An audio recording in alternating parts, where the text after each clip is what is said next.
Bonjour, c'est le prophète Marc. Bienvenue sur la seule et unique émission spéciale hiver d'une saison bénie.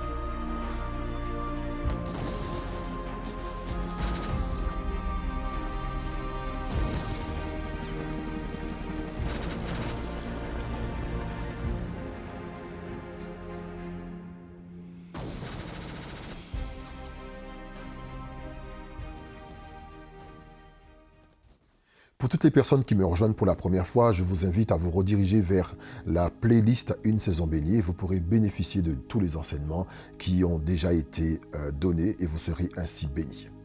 Nous avons vu ensemble l'an dernier comment traverser les saisons particulières, les périodes cycliques de nos vies, des saisons qui reviennent encore et encore. Je vous ai expliqué, je pense que vous vous rappelez comment j'ai été moi-même victime de périodes cycliques et difficiles. Et le Seigneur, dans sa grâce, m'a aidé à les surmonter et à triompher. Et j'espère que pour vous, cela fut d'une grande bénédiction. Au travers de cet épisode spécial, nous verrons comment traverser l'hiver. Alors bien sûr, on ne parle pas de météo, même si nous savons qu'actuellement, il fait moins 3 degrés à certains endroits. Dans ma ville, il fait moins 3 degrés. À certains endroits, c'est moins 7, moins 17, moins 20 et moins 30 à certains.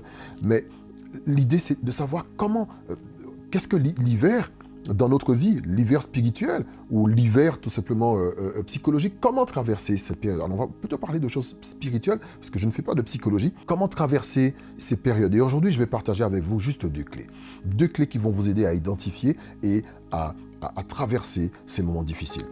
L'hiver, c'est, bien sûr, on le sait, c'est le moment où il fait froid. Il fait vraiment, vraiment, vraiment froid. Il y a une chute de température, qu'on le veuille ou non, à un certain moment, il fera froid. L'hiver, c'est la saison des équipés. La saison des équipés. Si vous n'êtes pas équipé, vous ne pouvez pas traverser l'hiver, vous ne pouvez pas contenir l'hiver, vous maintenir dans l'hiver. Vous ne pouvez pas saisir l'hiver si vous n'êtes pas équipé. C'est la saison qui demande à être équipé plus que toutes les autres. Les autres, on peut encore bricoler certaines choses. Mais d'ailleurs, plus on s'approche de l'hiver, plus les vêtements changent et plus on s'équipe différemment. Mais l'hiver, c'est la saison des équipés. Seuls ceux qui sont équipés peuvent affronter l'hiver. Seuls ceux qui sont équipés peuvent sortir de leur maison. Seuls ceux qui sont équipés peuvent se balader dans les rues en plein hiver. Je parle du véritable hiver, comme par exemple celui du Canada, qui est réputé dans le monde entier, ou celui de la Russie. Bon, la Russie, on pense qu'ils sont perpétuellement en hiver, mais l'hiver canadien, il est rude, il est redoutable, et si on n'est pas équipé, on ne l'endure pas correctement, on peut même en mourir.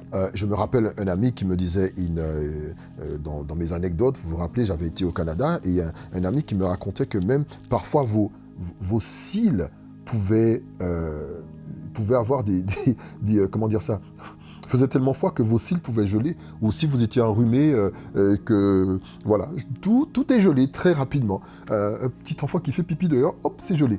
Mais il me racontait ça, et j'étais vraiment émerveillé. Il me dit oui, parfois il fait tellement froid que on est interdit de sortir parce que c'est trop difficile. La saison des équipés, c'est la saison hivernale. Spirituellement, c'est pareil. Il y a des saisons dans votre vie où si vous n'êtes pas équipé, vous ne pourrez pas sortir, vous ne pourrez pas affronter, vous ne pourrez pas endurer, vous ne pourrez pas résister. Il faut que vous soyez équipés. Il faut que vous changiez de vêtements. Lorsque j'ai dû faire ce voyage canadien, j'ai dû m'équiper en veste, en bottes, en écharpe, en bonnet, en t-shirt, en vêtements épais, en gants très épais, parce que je savais que je me rendais au Canada. Lorsque vous passez par des périodes dans votre vie qui sont certainement difficiles, cela va vous demander de vous équiper. Ne soyez pas orgueilleux pour dire « Oh, de toute façon, je vais y arriver, je suis un dur, je suis... » Non, le Seigneur nous commande de nous équiper. Nous allons prendre ensemble Éphésiens chapitre 10, verset 17. Paul y dit, « Au reste, fortifiez-vous dans le Seigneur et par sa force toute puissante. Revêtez-vous de toutes les armes de Dieu afin de pouvoir tenir ferme contre les ruses du diable, car nous n'avons pas à lutter contre la chair et le sang, mais contre les dominations, les autorités, contre les princes de ce monde de ténèbres, contre les esprits méchants dans les lieux célestes. C'est pourquoi prenez toutes les armes de Dieu afin de pouvoir résister dans le mauvais jour et tenir ferme après avoir tout surmonté. Tenez donc ferme.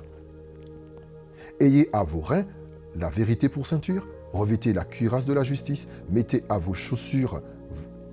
pour chaussures à vos pieds le zèle que donne l'évangile de paix, prenez par-dessus tout le bouclier de la foi, avec lequel vous pourrez éteindre tous les traits enflammés du malin. Prenez aussi le casque du salut, l'épée de l'esprit, qui est la parole de Dieu. Donc, voyez, Paul nous donne toute une recommandation. Il emploie des mots comme « revêtez-vous »,« prenez les armes »,« ayez à vos reins »,« équipez-vous ». C'est un moyen de dire « équipez-vous »,« revêtez-vous » de toutes les armes de Dieu. Il y a des périodes dans notre vie où vous devrez vous revêtir, plus que d'autres. Prenons par exemple l'été. Quand je vais dans mon pays, la Martinique, en été, ce qui est l'été permanent d'ailleurs, où il y a l'été permanent, ma tenue n'est pas la même que celle que je pourrais avoir au Canada ou en France lorsqu'il fait moins 17 degrés.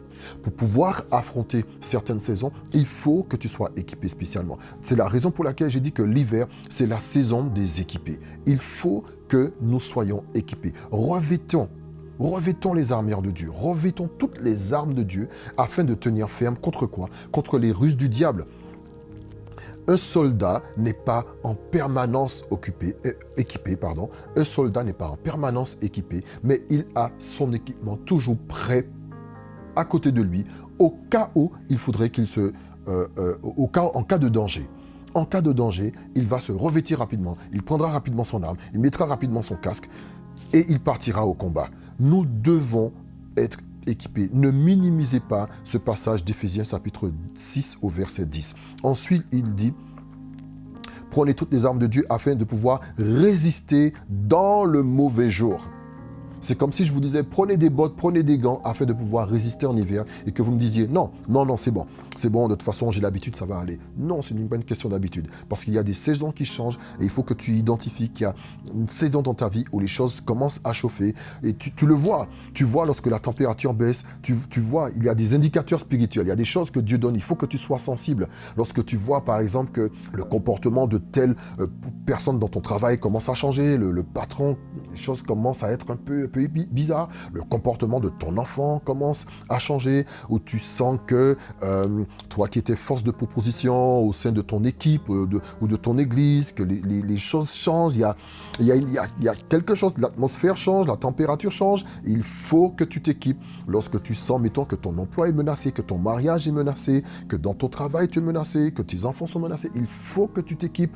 Lorsque tu sens que le climat social de ta ville, de ton pays, que le climat de ton église commence à changer, il faut que tu t'équipes, il faut s'équiper, c'est le temps de revêtir l'armure de Dieu. Donc si tu passes par une saison où tu constates une modification quelconque, où tu constates une agressivité quelconque dans le monde naturel, il faut que tu t'équipes. Bien sûr, dans le monde spirituel, on est sensible à ça. Non, j'ai fait un cauchemar, donc il faut... Non, c'est pas seulement une question de cauchemar. Il faut que tu apprennes à regarder autour de toi et que tu apprennes à discerner et que tu ailles t'équiper. Il y a des périodes comme ça qui font te demander de t'équiper et d'être prête afin de combattre. La deuxième chose qui se passe on va appeler ça l'hiver spirituel. Donc l'hiver, c'est la saison des équipés, où des gens, on est équipés jusqu'au bout. On ne lâche rien. On ne sort pas comme en été, on sort équipé, on agit d'une manière différente.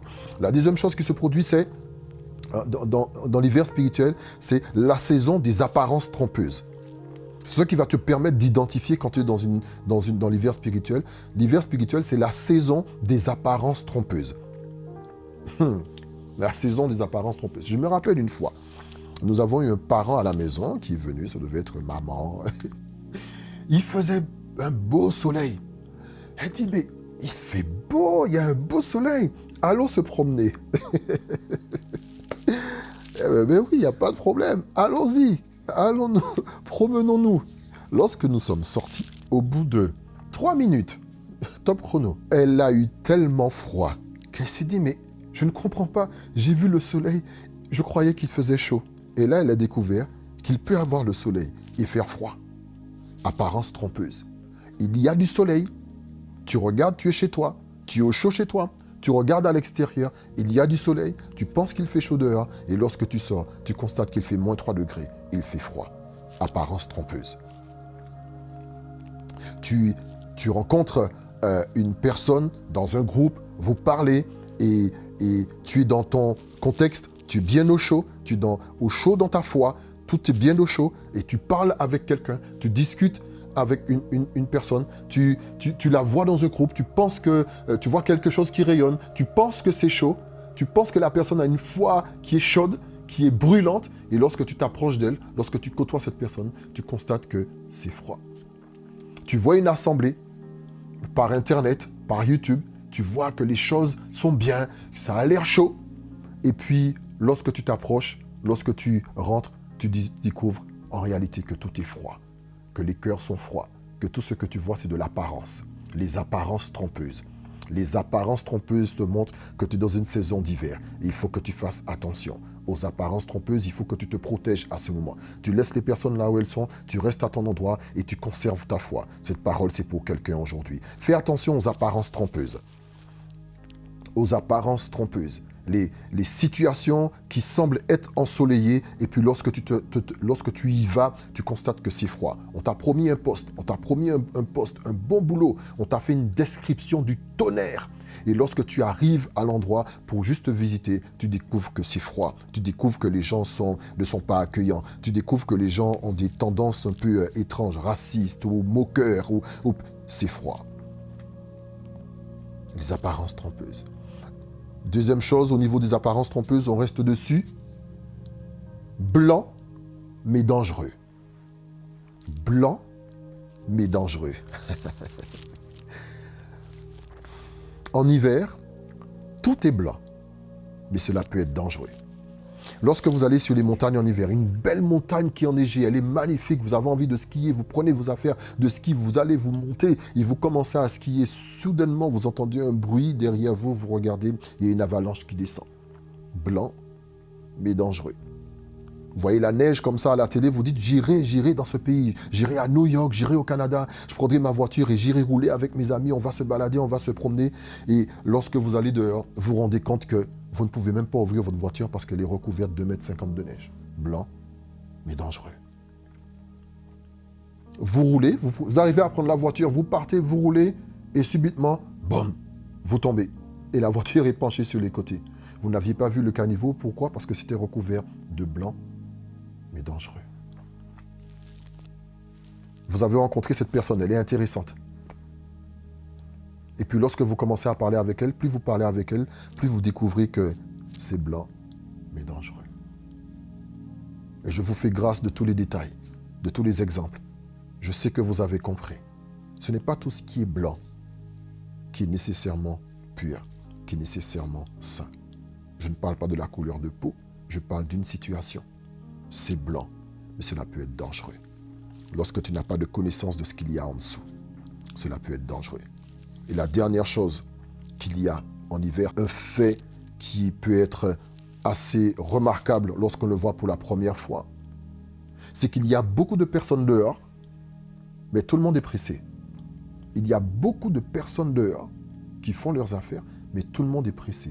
Personne ne s'arrête parce que tout le monde a froid. Chacun fonctionne avec son équipement. Ceux qui ne sont pas équipés marchent très vite. Ceux qui sont équipés restent conservés ce qu'ils ont bien au chaud. Dans cette période d'hiver, lorsque tu passes par une période spirituelle d'hiver, on est en train de parler de l'hiver spirituel, c'est ce dont il s'agit. Tu peux te retrouver avec beaucoup de personnes autour de toi, mais peu de personnes concernées par ta situation. Tu es dans un hiver spirituel. Tu peux avoir beaucoup d'amis, faire partie d'un club, faire partie d'une assemblée, faire partie d'une organisation, d'une association. Tu peux connaître beaucoup de personnes, mais tout le monde est pressé. Très peu de personnes se préoccupent de toi. Tu remarqueras que ton absence n'a pas été remarquée. Tu remarqueras qu'au final, tu n'es pas indispensable. même si dans l'absolu, nul n'est indispensable. Mais toi qui te croyais l'être, tu découvres à tes dépens que finalement, on se sert de toi. Il y a beaucoup de personnes, mais tout le monde est pressé. Il y a des gens que tu côtoies, mais eux, ils ont pour but une vision. Et ils vont courir avec cette vision, vers cette vision, avec ou sans toi. Et pourtant, tu fais partie de l'équipe avec laquelle ils travaillent. Il y a beaucoup de personnes autour de toi, mais beaucoup de personnes pressées. Dans cette saison d'hiver spirituelle que tu passes, c'était le dernier point. Sache que tu devras être équipé. Équipé pour affronter la différence de température qu'il y a entre ta maison et l'extérieur. Le monde vers lequel nous sommes en train d'aller est un monde qui se refroidira de plus en plus. Et si nous voulons tenir bon, il faut que nous soyons équipés. Revêtons-nous de toutes les armures de Dieu afin de résister aux ruses du diable. Tenons ferme, ne flanchons pas, car nous n'avons pas à lutter contre la chair et le sang, mais contre les principautés, contre les autorités, contre les dominations, contre les esprits méchants dans les lieux célestes. Ensemble, prenons toutes les armes afin de pouvoir résister dans le jour mauvais. L'amour de beaucoup se refroidira, la foi se refroidira. Beaucoup de personnes seront tièdes, elles ne seront ni chaudes ni froides. Vous qui écoutez cette vidéo aujourd'hui, au son de ma voix, je vous en prie, je vous encourage. Soyons chauds, soyons brûlants, soyons bouillants, soyons à haute température, soyons incandescents. Équipons-nous, gardons au chaud ce que le Seigneur nous a donné. Gardons au chaud la flamme de Dieu. N'ayons pas peur de sortir. Si tu es équipé, sors. Si tu n'es pas équipé, équipe-toi, fais-le. Habille-toi, ne néglige pas ce conseil. Si tu passes par la saison spirituelle de l'hiver, équipe-toi. Si tu ne le fais pas, tu tomberas parce que les apparences sont trompeuses.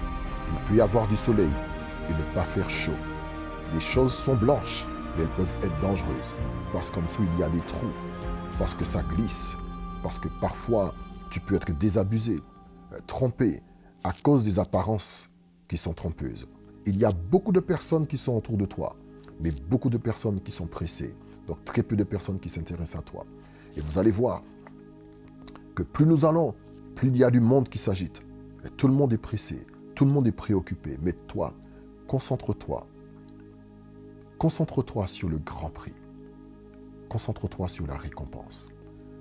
Que Dieu vous bénisse. C'était le prophète Marc pour cette émission spéciale hiver d'une saison bénie. J'aurai le plaisir de vous retrouver une prochaine fois et je vous invite à commenter la vidéo, laisser des commentaires bénissants, à partager le plus possible, à vous abonner pour qui ce n'est pas fait et surtout, activer la cloche de notification afin d'être notifié de la sortie d'une prochaine vidéo. À bientôt. Bye bye.